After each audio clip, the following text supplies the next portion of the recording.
Ó a mesa, ó a mesa. Por favor, não derrube o celular não, porque o celular Aí, Ô, Jesus. Depois eu tirei esse pedaço aí. Show. Não foi não, Lipe. Ah, parece que foi. Peraí. vai. Boa tarde. Então, vamos falar mais uma vez da palavra de nosso Deus. Vamos abrir nossas Bíblias em 1 Samuel, capítulo 8, versículo 21 e 22.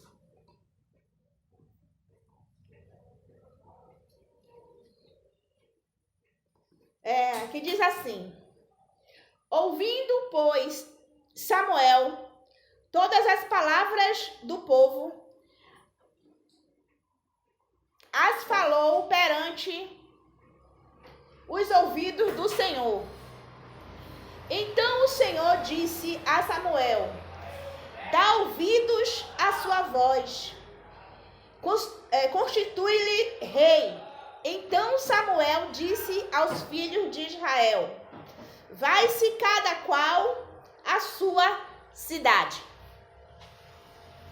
Agora vamos entender um pouco sobre esse versículo que eu acabei de ler. E depois eu vou ler mais um versículo. Então, vamos falar sobre Eucana.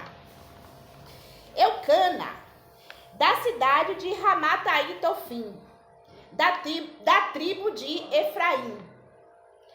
Todo ano, de ano em ano, Eucana subia para Siló, ao templo de Siló, para sacrificar pela família. E Eucana tinha duas mulheres, Ana e Penina. Porém, Penina tinha filhos e Ana não tinha filhos. E Eucana amava Ana.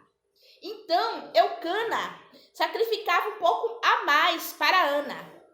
Dava mais dinheiro, mais animais para Ana. Porque ele amava Ana e Ana não tinha filho e vivia triste, chorando. Mas Ana chorava, não comia. Mas Ana tomou uma atitude. Foi aos pés do Senhor. Não foi aos pés de homem algum. Foi aos pés do Senhor, em Siló. Ali onde estava Eli e os dois filhos dele, Ofni e Finéias. Então, Ana começou a chorar aos pés do Senhor. Chorar ali naquele altar. E clamar e fez um voto ao Senhor. Se o Senhor desse um filho a ela, que ela ia doar esse filho para ser servo do Senhor, filho para sempre. Ia doar ali na casa onde morava Eli e os dois filhos, que era na casa do Senhor, em Siló. Então, passado alguns tempos, nasceu Samuel, o nome que ela colocou nesse filho, que ela pediu a Deus, Samuel. E depois ela teve mais 5 filhos com Samuel. Então, Ana deixou, depois que desmamou o menino, tirou a mama de Samuel, em concordância com Eucana e principalmente com o Senhor, entregou Samuel na casa de Eli. E ali Samuel crescia em sabedoria e entendimento. E o Senhor chamou Samuel, quando ele estava rapazinho, para ser um profeta. O profeta do Senhor.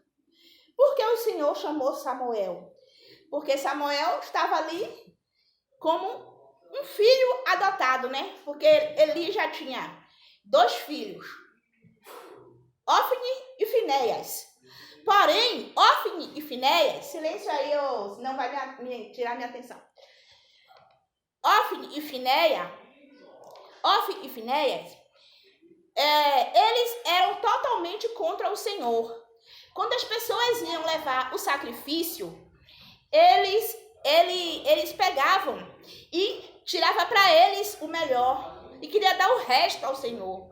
Mas não era assim. Tinha que dar o melhor ao Senhor. Primeiro queimava os animais, para depois o que sobrasse ficar para os sacerdotes. que era Ofni e Finéias, e Eli. E Eli não tomava nenhuma posição. Deixava os filhos dele fazer o que eles bem queriam. Até falava, mas não tomava atitude. Não repreendia assim de uma maneira que eles parassem de fazer o que estavam fazendo. Eles pegavam as mulheres e usavam as mulheres, uma atrás da outra, fazia fila na porta do templo. E Eli não pegava alguma coisa, uma água, alguma coisa para tirar aquelas mulheres dali. Não tomava atitude, né? E depois, quando Eli foi repreendido por Samuel, por um homem que chegou lá na casa dele e falou a ele, Samuel também falou para ele que Deus ia tirar toda a família dele, ia deserdar por causa da teimosia. Eli não se importou, não se arrependeu, continuou, disse a Samuel, quando o Senhor revelou a Samuel, né, que ele ia acabar com a família de Eli, a descendência toda. Ele disse, o Senhor é Deus, ele faz o que ele quiser. Então não houve um arrependimento no coração de Eli. Então Samuel cresceu, à medida que ele foi crescendo, o Senhor foi falando com ele para preparar ele para ser o profeta de Israel. Então, agora vamos falar sobre Eli, Ofni e Finéias, já falei, né? Desobediência, a vitória dos filisteus. Então, vamos falar agora sobre uma luta que teve, uma guerra, uma batalha dos povos de Israel contra os filisteus. E aí foi no tempo de Eli, quando Eli ainda estava sendo o sacerdote, o juiz de Israel. Então, os filisteus venceram Israel. Foi uma batalha sangrenta, a luta foi sangrenta e foi vencido. Os israelitas foram vencidos, morreram muitos e voltaram para casa chorando. Então os anciões de Israel deu conselho a levar a arca, porque a arca ficava no templo, né? Na casa de Eli, no templo de Eli, onde Eli ficava, no templo ficava a arca. Então aconselharam, pega a arca, com todos os utensílios que tinha dentro, os mandamentos, que foi escrito por Moisés, a vara de Arão e tudo que o Senhor colocou dentro da arca. Então, pegaram a arca confiante, achando que aquela arca ia vencer os filisteus. E aí, quando os filhos souberam que a arca da aliança, olha o nome, a arca da aliança. A aliança é uma coisa que a gente faz e não quebra. Não vira nem para a esquerda nem para a direita, vai em frente. E Felipe, seu celular tocou aqui. Já estava quebrada essa aliança entre Deus e os homens, por causa de Eli, Ofni e Finéias.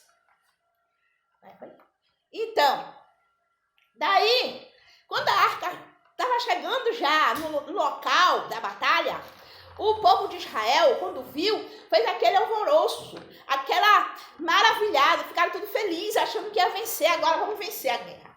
Mas sabe o que aconteceu?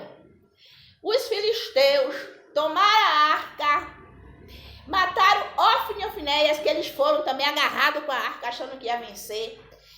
Deus não fez nada, deixou os israelitas morrerem, porque Deus não se agrada da idolatria, Deus não se agrada do pecado, Deus só se agrada das coisas santas. O homem precisa ser santo. Você não vai conseguir ser como Deus, mas vamos imitar, procurar dar o melhor para Deus, para ele se agradar. Deus estava aborrecido, chateado, irado. Ele ia vencer guerra? Não. Os filhos de Deus se deram de bem. Eles foram confiantes. Vamos lutar e vamos vencer, porque o Israel não vai fazer a gente de escravo, não. Eles que vão ser nossos escravos. Então, eles venceram, mesmo sem confiar no Senhor. E aí eles pegaram a arca da aliança, a arca do concerto, a arca do testemunho, que também o testemunho estava dentro da arca, né, de Deus. Então, pegaram esta arca e levaram para o arraial deles. E quando chegou lá, eles tinham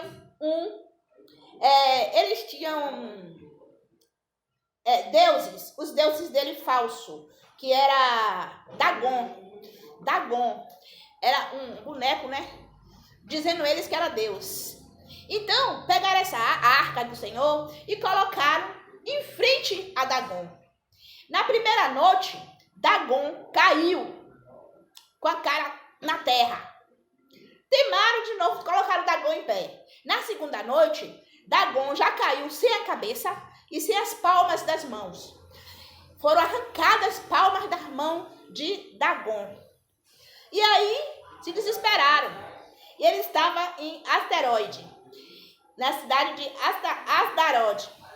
E aí, o que aconteceu? Com Dagon sem cabeça e Dagon sem perna, Dagon sem nada, só com o tronco.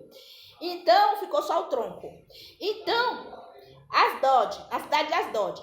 E eles também ficaram com aquela coisa chamada hemorroidas. Ficaram com hemorroidas. Então, pegaram e levaram para Gaza. Eu vou falar algumas cidades aqui: Gaza, Ascalon, Gade, Ecrom e já falei Asdod. Essas cidades, os filisteus tomaram de Israel essas cidades. Então, eles estavam nessas cidades. Então, eles levaram para Gaza. Quando chegou em Gaza, todos ficaram cheios de tumores também, cheios de hemorroidas.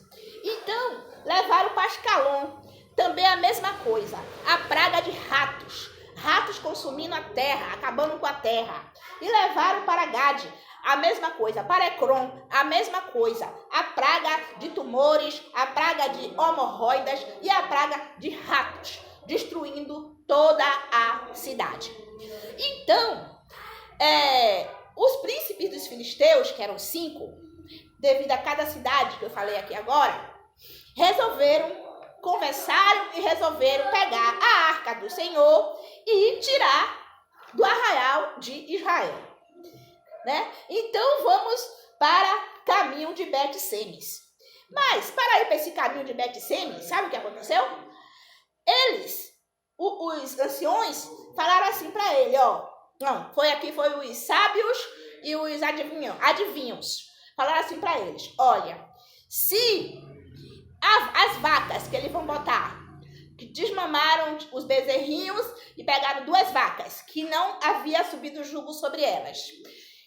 Vamos pegar essas vacas e vamos fazer um carrinho com madeira nova e vamos levar a arca do Senhor para Bet-Semes. E as vacas vão puxar esse carro e também puxar a arca do Senhor. Mas aí sabe o que aconteceu? Então, se foi falado isso. Se as vacas seguissem caminho reto, era porque essas pragas, era porque essas hemorroidas, foi o Senhor que tinha mandado. E se as vacas fizessem curva, não seria o Senhor. Engano, foi por acaso. Então as vacas seguiram certinho o caminho e seguiram para Bet-Semes. E ali foram para Bet-Semes. Quando chegou lá no arraial, onde tinham os hebreus, né? Os israelitas. Então, quando chegou lá, eles ficaram muito felizes. E ali sacrificaram ao Senhor, fizeram sacrifício ao Senhor, queimaram as vacas, queimaram o carro novo. E os príncipes dos filisteus voltaram para casa. Quando viram que eles estavam alegres, felizes e aceitaram tudo direitinho. Porém, os homens de Bet-Semes, por curiosidade, olhou para dentro da arca, o que tinha dentro da arca. E o Senhor não se agradou e feriu eles de morte. Sabe por quê?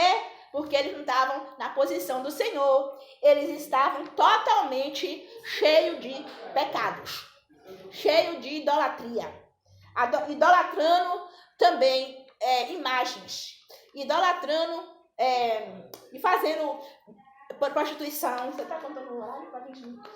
Fazendo prostituição, fazendo tudo que não prestava. E ainda foi olhar para dentro da arca do concerto, a arca do testemunho. Então,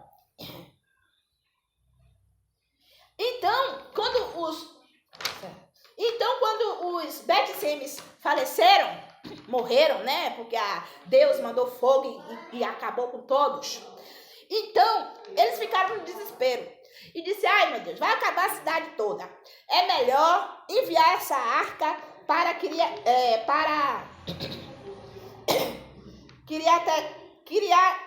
Kiriajerim, na casa de Abinadab. Então, mandaram essa arca para a casa de Abinadab. E essa arca, a arca do Senhor, a arca do concerto, a arca do testemunho, ficou lá 20 anos.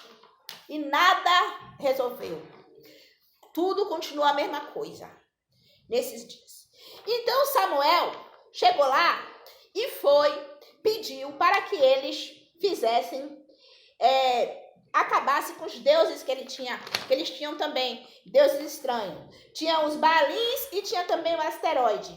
Então Samuel falou, tira esses deuses estranhos daqui. Agora, para que nós possamos ter a vitória, ter as bênçãos do Senhor. Então, neste momento, Samuel fez também sacrifício com animais, porque naquele tempo fazia sacrifício com animais. E orou por cada um de Israel. Então, o Senhor abençoou a partir daquele momento. E eles foram à luta e venceram Asdod, Gaza, Ascalon, Gade e Ecrom. E tomaram todas essas cidades para Israel. Tomaram de volta, né? Acabaram todos com aqueles filisteus daquele lugar no momento e tomaram de volta aquelas cidades. Então, deixa eu ver. Eu tô dando uma pescadinha aqui, viu? Porque é muita coisa, mas já tá acabando. Vamos falar agora um pouco sobre os filhos de Samuel. Os filhos de Samuel, também, Samuel, o profeta, também não era dado ao Senhor. Eram homens mundanos. Não queria saber de obedecer a Deus, né? Não sei. Tipo os filhos de Eli. Porém, Samuel não deu força a eles, não. Porque senão Samuel também ia perder a salvação, se ele desse força aos filhos. Mas Samuel foi guerreiro até o final. Mas os filhos dele, o povo não aceitou como profeta. Porque, no caso, Samuel morrendo, que Samuel já estava velhinho para morrer, o povo teria que aceitar os filhos de Samuel para ser o próximo profeta. Só que o povo se desesperou e não aceitou Samuel, os filhos de Samuel, como profeta. E pediu a Samuel o quê? Um rei. Pediu um rei a Samuel, queremos um rei. Mas o povo deveria ter confiado mais no Senhor, esperado que o Senhor poderia levantar um profeta de outro lugar, como ele levantou Samuel no lugar de Eli, que não tinha nada a ver com Eli, ele levantou Samuel. Então ele poderia levantar também um outro profeta escolhido de outro lugar. Mas o povo se desesperou e falou que queria um profeta. Foi a palavra que eu li logo no começo, que o povo pediu um profeta. Então o Senhor disse, pode dar um profeta, você vai dar um profeta ao povo. Sabe por quê? Porque o povo não está sendo contra você, Samuel, meu profeta. O povo está sendo contra mim. O Senhor falou. Porque o Senhor governando é uma coisa, e um rei governando é outra coisa. Porque quando o Senhor governa, o Senhor sabe, ele conhece o coração, conhece a mente, e ele sabe dividir tudo certinho. Deus é que tem que governar todo o povo, porque ele sabe o que o povo precisa, ele sabe, a justiça vem dele.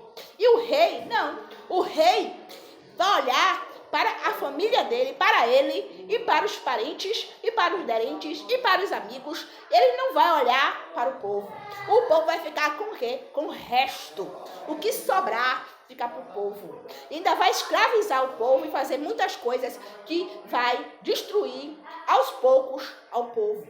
Pelo menos na parte espiritual e na parte sentimental.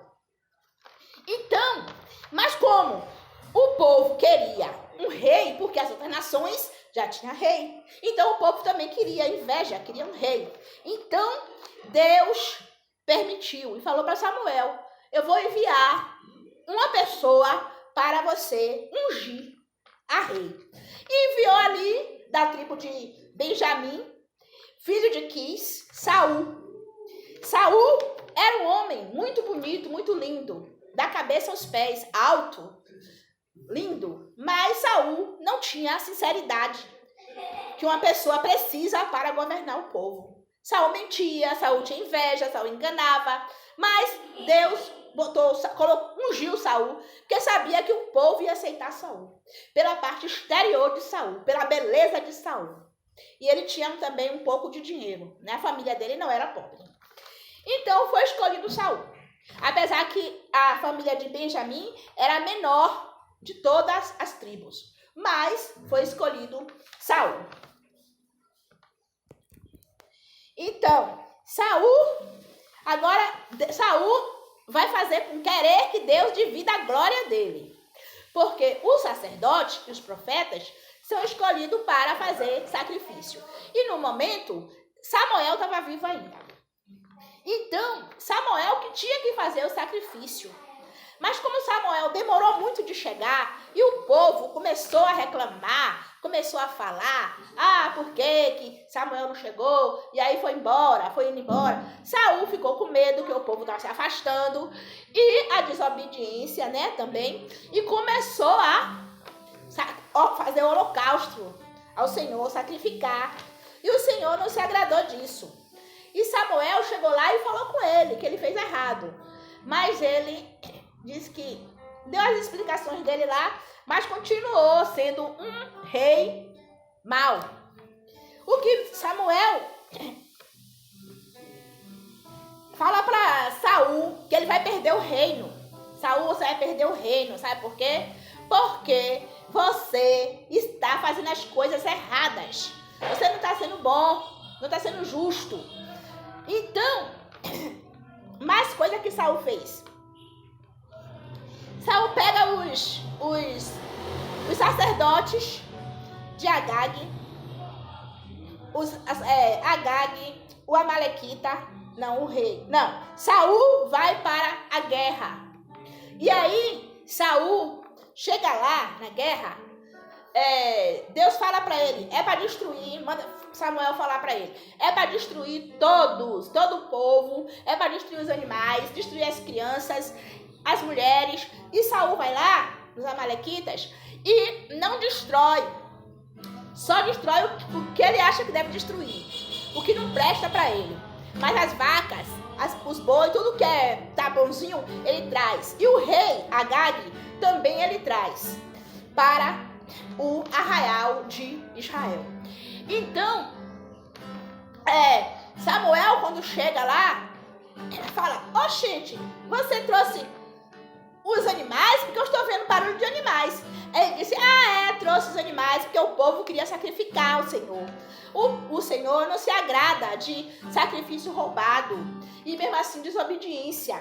A palavra de Deus diz que obedecer é melhor do que sacrificar. E eles estavam totalmente desobedientes. Era para destruir tudo, inclusive matar o rei. Então Samuel teve que matar o rei. Então, e Saul não se arrependia. Chorava e tudo de remorso, mas não se arrependia. Continuava fazendo coisas erradas. Vamos falar um pouco de Davi para daqui a pouco encerrar. Então, Davi, o filho mais novo de Jessé da tribo de Judá. Então o Senhor mandou, falou para Samuel, vai lá ungir um filho de Jessé. 8 filhos Jessé tinha. E Davi era o mais novo. Então, Davi, quando Samuel chegou lá, ficou olhando também a aparência. Mas Deus não olha a aparência. E pegou o mais novo, pegou o menor, pegou o mais magrinho, que foi Davi, e ungiu rei. Porém, Davi ainda não estava sendo reconhecido como rei logo no começo, porque Davi estava cuidando das ovelhas.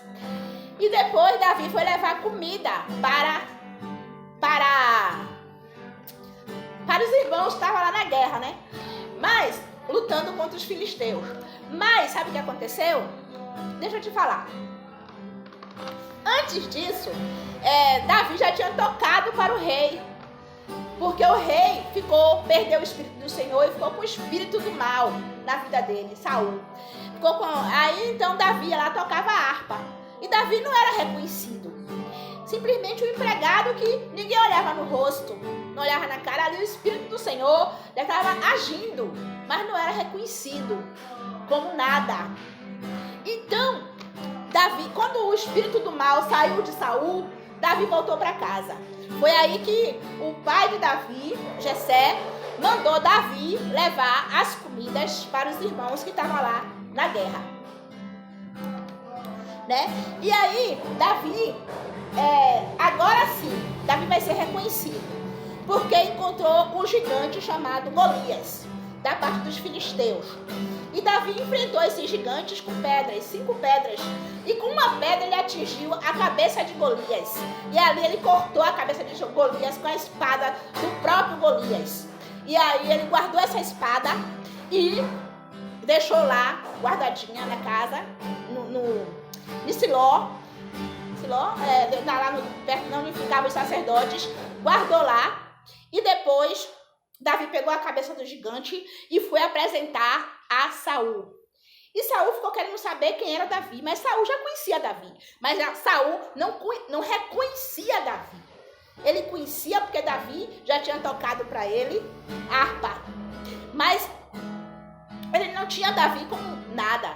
Então aí ele foi saber de quem tu és filho. Então Davi falou: eu sou filho do teu servo Jessé.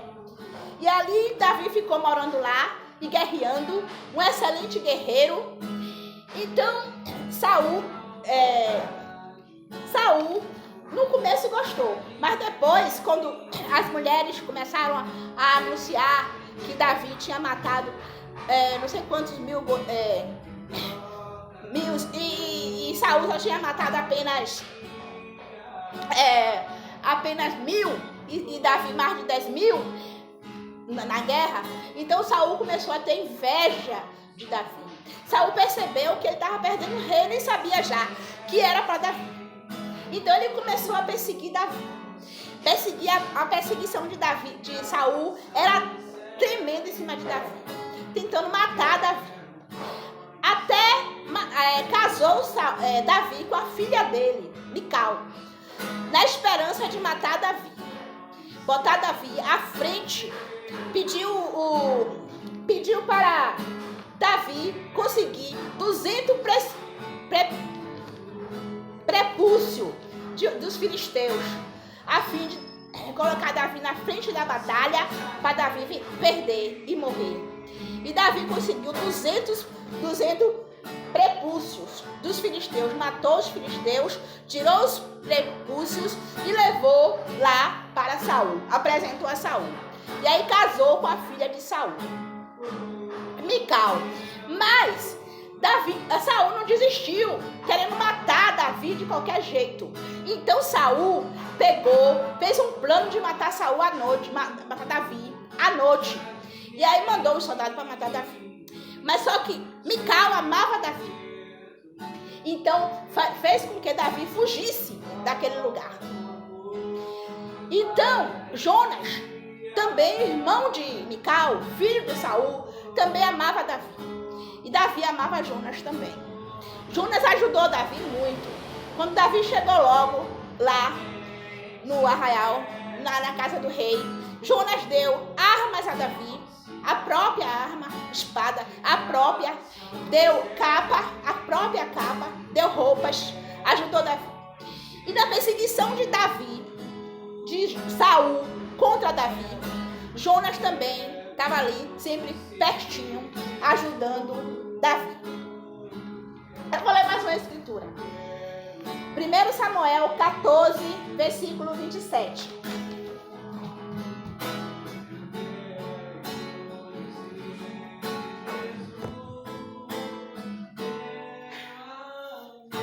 Que diz assim: porém Jonas não tinha ouvido quando seu pai conjurara o povo e estendeu a ponta da vara que tinha na mão e a molhou num favo de mel. E tomando a mão, a boca, aclararam-se os seus olhos. Então, Jonas, ele vivia à frente da batalha. Ele sempre vencia os filisteus. Saul ia para um lado com soldados e Jonas ia para o outro também com os soldados. Mas Jonas vencia e Saul tomava glória para ele. Dizia que foi ele que venceu. Mas dessa vez, Jonas estava também com os soldados. E Saul já tinha dado a ordem, que Saul era mestre nisso. Todo mundo com fome, ninguém come pão, ninguém bebe água, ninguém faz nada. E Jonas não sabia que ele tinha dado essa ordem.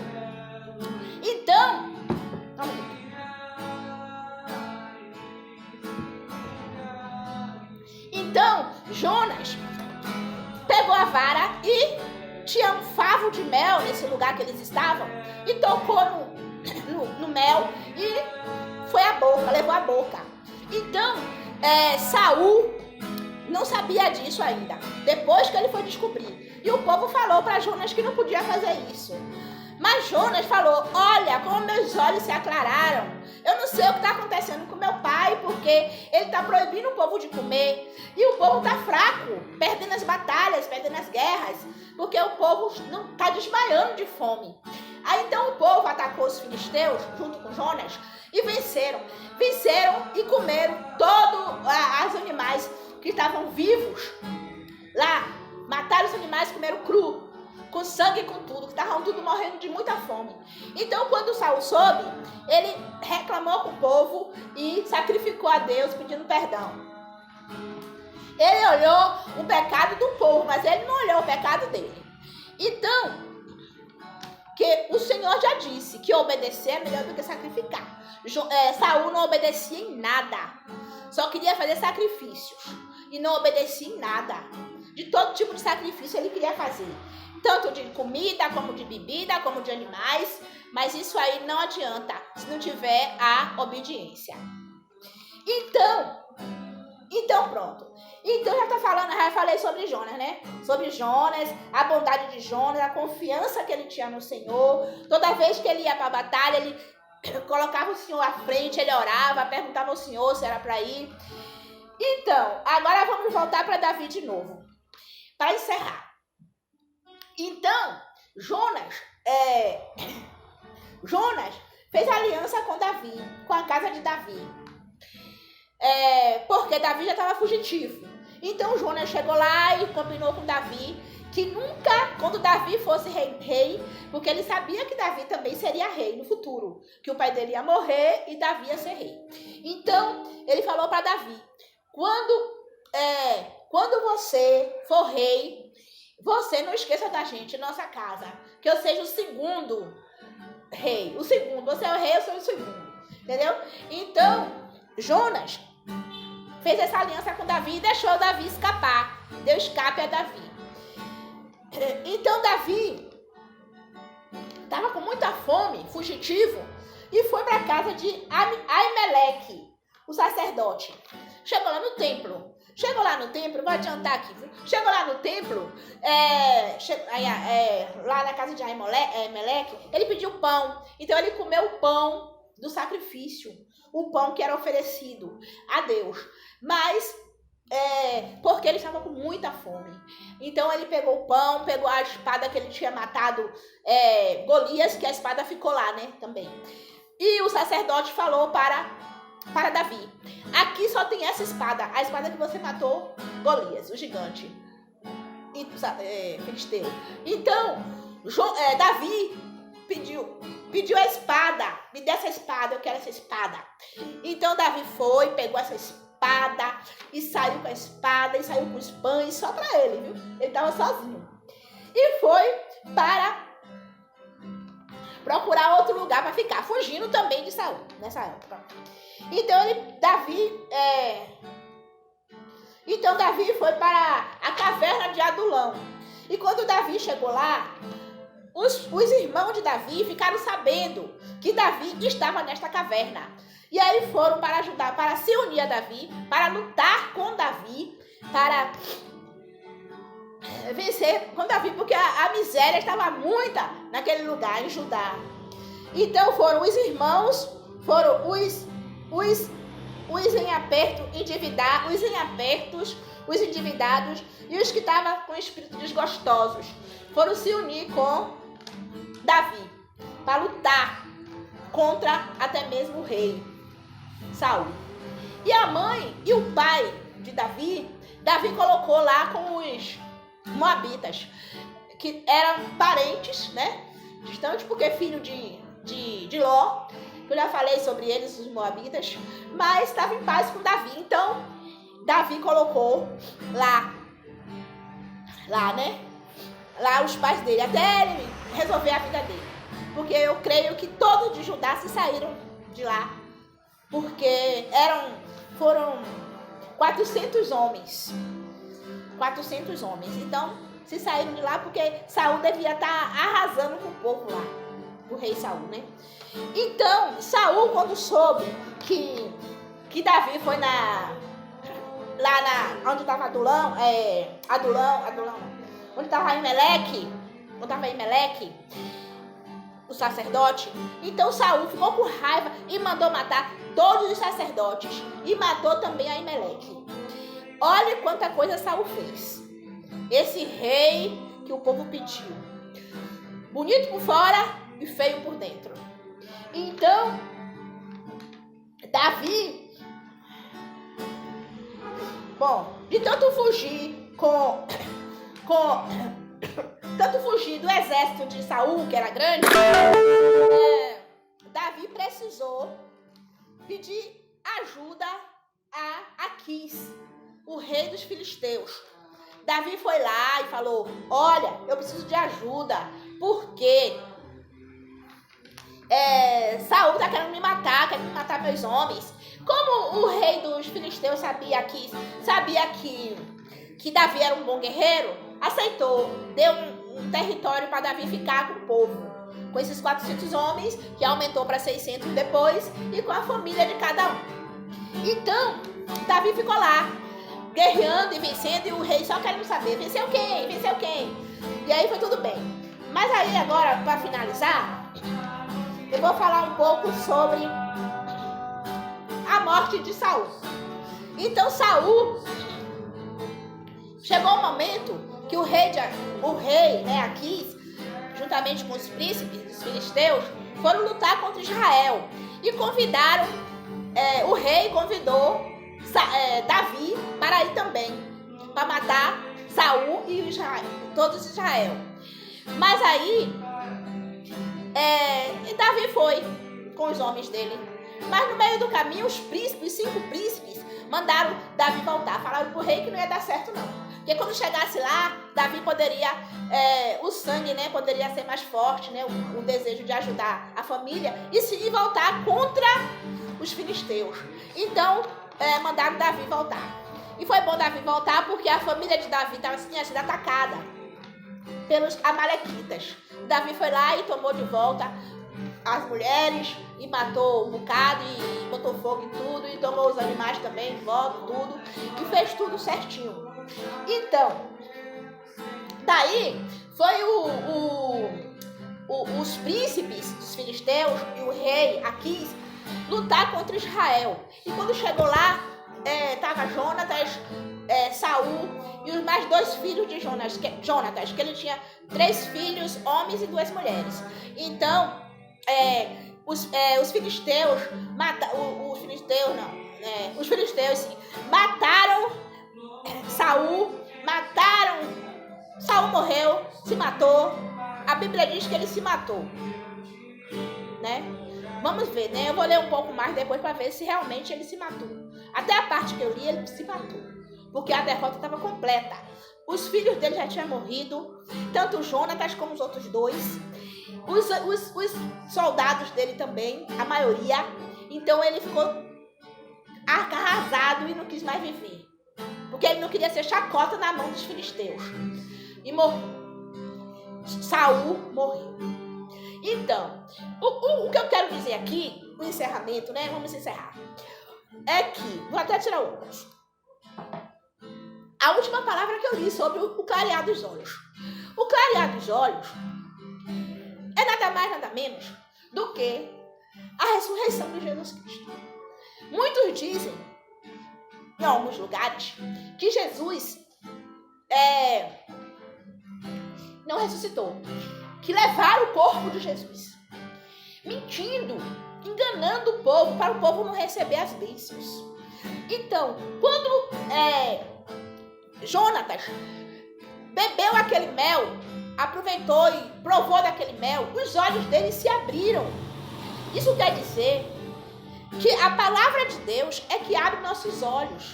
Eu acreditar no sacrifício dos animais antigamente, era sacrifício, colocava nas portas. Na Páscoa, colocou, né? No tempo que o Egito, o faraó, estava contra o povo de Deus sair dali daquela cidade para viver a vida deles. Então, colocou aquele sangue nas portas para que os primogênitos de Israel não morressem. Mas, então, só morreu o que não colocou o sangue. Então, depois veio o quê? O sacrifício de Jesus. Então, quem crê que Jesus fez o sacrifício por nós e Jesus ressuscitou ao terceiro dia, quem crê na ressurreição de Jesus, vai saber, é como aquele mel que Jonatas provou, que clareou os olhos de Jonatas. Basta acreditar. Você não precisa hoje em dia mais pegar um mel e colocar na boca para que seus olhos venham se abrir, para que você venha saber que Jesus Cristo vive, para que você venha saber que a luz de Deus está presente naqueles que crê na palavra, naqueles que crê que Jesus Cristo morreu e não foi em vão, que o sangue de Jesus vence tudo e qualquer mal, que o diabo não tem poder diante do sangue de Jesus, que o diabo cai por terra diante daquele sangue que foi derramado na cruz, diante da ressurreição, diante do momento que Jesus vai passeando no meio do povo, que Jesus vai passeando em nosso meio, que Jesus vai passeando aqui, aí onde você está. Então, eu agradeço assim a rica oportunidade por ter falado de nosso Deus e nosso Pai, por ter falado de nosso Senhor e Salvador Jesus Cristo, porque tudo gira em volta de Jesus, aquele que vive e reina para todo sempre. Louvado seja Deus.